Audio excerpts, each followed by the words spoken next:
Chérifa, ton premier roman, L'âme de fond, c'est un roman initiatique? Premier roman initiatique qui permet une évolution intérieure et spirituelle, qui permet d'évoluer à travers les 22 lames du tarot, qui était pour moi un bon support. J'ai voulu les remettre à leur place, permettre de comprendre qu'il y a des lois à respecter, que ces lois étaient là et qu'il fallait passer à travers des étapes, certaines étapes pour pouvoir évoluer intérieurement et spirituellement.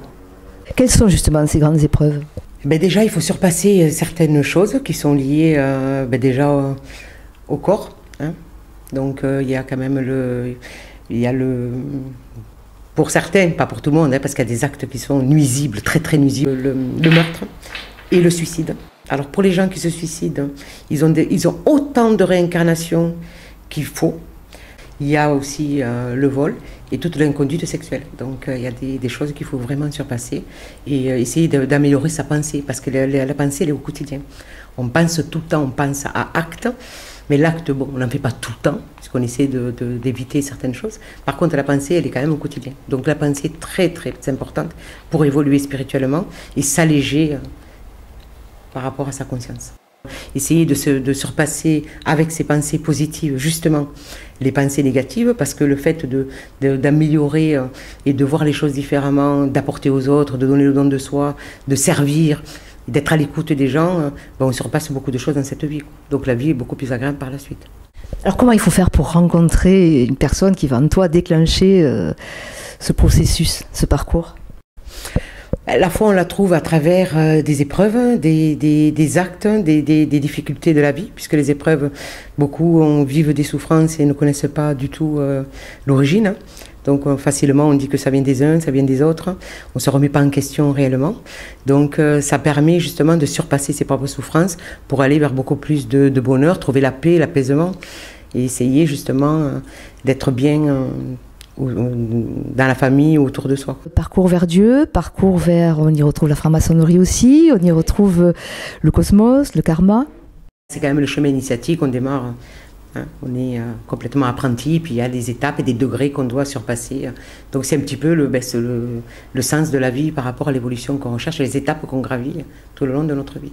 J'ai voulu remettre en avant aussi l'esprit, ou Dieu, on peut l'appeler comme on veut, hein, l'esprit, Dieu, la force, la source, même si ce sont des dénominations différentes, pour justement montrer qu'il y a une conscience supérieure, qui est pure, et qui permet justement d'atteindre le monde divin avec beaucoup plus de facilité. Dieu existe?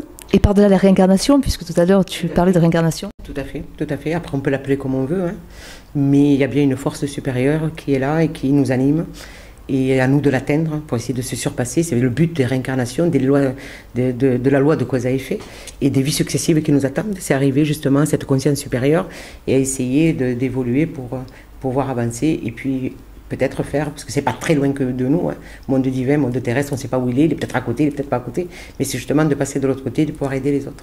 Comment tu te définirais aujourd'hui? Tu es écrivain, mais tu es aussi voyante, cartomancienne, comment tu te définis? Écrivain, oui. Parce que j'ai toujours aimé écrire, donc, et puis il y en aura d'autres. Cartomancienne, pas du tout. Voyance, pas du tout. Plutôt plus de la médiumnité. Voilà. C'est un peu, enfin, ce qui différencie, c'est que la médiumnité, tu communiques. Tu arrives à communiquer et ressentir des esprits supérieurs. Comment ça s'est manifesté la première fois? Par des vibrations. Des vibrations du côté de l'oreille droite, bien sûr. Donc ces manifestations étaient toujours là depuis l'âge de 9 ans et demi, hein, donc j'ai toujours connu ces vibrations et j'ai pu les décoder, les ressentir après avoir évolué moi intérieurement, donc à l'âge de 17-18 ans. Et à ce moment-là, j'ai bien compris je captais des vibrations qui n'étaient pas terrestres et qu'à ce moment-là, il y avait des sons et ces sons, c'était à moi de les décoder pour comprendre ce qu'on me disait. Donc petit à petit, en évoluant intérieurement bien sûr, je décrypte et donc ça se passe toujours par l'oreille droite. C'est un livre qui est accessible à des enfants, des adolescents, des adultes. Je m'intéressais beaucoup pour les jeunes, enfin aux jeunes, parce que je me dis que c'était un bon démarrage pour pouvoir évoluer, pour comprendre certaines choses. Et puis par la suite, je me suis dit, ça sera peut-être ouvert à tout le monde, et puis que les personnes qui cherchent aussi à comprendre sur certaines, puisque c'est quand même axé sur le karma et la réincarnation, et qui justement est là pour nous aider à évoluer. Donc par rapport aux vies passées, les vies passées c'est peut-être pas important, puisqu'il vaut mieux oublier ce qu'on a été dans une vie passée, c'est cette vie qui compte, pour justement améliorer la vie future. Alors Myriam, on la retrouve en Égypte, en Afrique, à Rome, Collioure, Banyuls.